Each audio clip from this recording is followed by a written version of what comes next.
question 10C. Okay, so now we've got to solve this long log equation. The first thing I'm going to do is identify what needs to move first, which is any numbers in front of log terms. Okay, they have to be moved up into the power. So it's the reverse of log rule 3, where rather than bringing a number out of the power, we're going to take it up into the power. So that would become log base 7 of 2x all cubed. Okay, minus log base 7 of 8x squared plus log base 7 of x. Now log base 3 of 81 is a bit unusual because that's not the same base. Okay, but actually that is a value we can work out.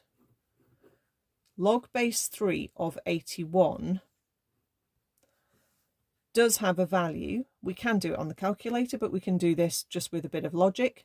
This would mean 3 to the power of something makes 81.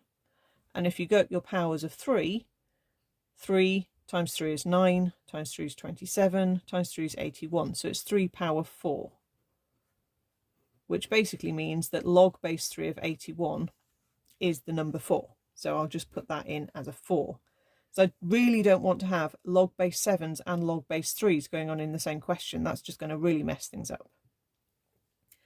At this point, we've got log base 7s here, and we can use log rules number 1 and 2 to join these terms together. Okay, so we've got log base 7 of, now we've got a 2x cubed, that's still in the bracket. I'll keep it still in the bracket for now. I can obviously deal with that in a second. I'm minusing this log, which basically means I need to divide by the contents of that log. But then I'm adding this one, which means that this x is another timesing factor on the top.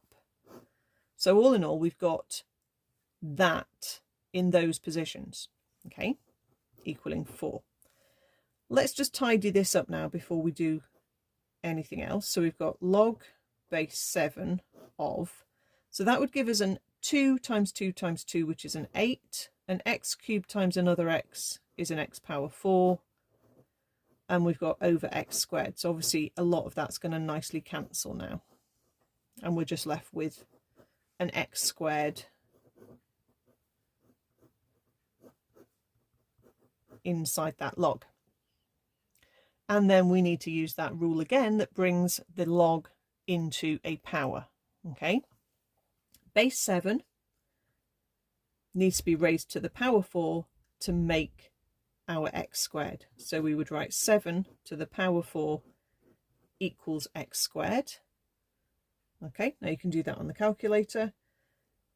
7 to the power 4, we don't know what that is, but the square root of it would be 7 squared. But you know, you can just do 7 to the power 4 is 2401 if you want to do it as an actual number, and then you can just square root and you'll get back to 49, which, as I said, that's 7 squared.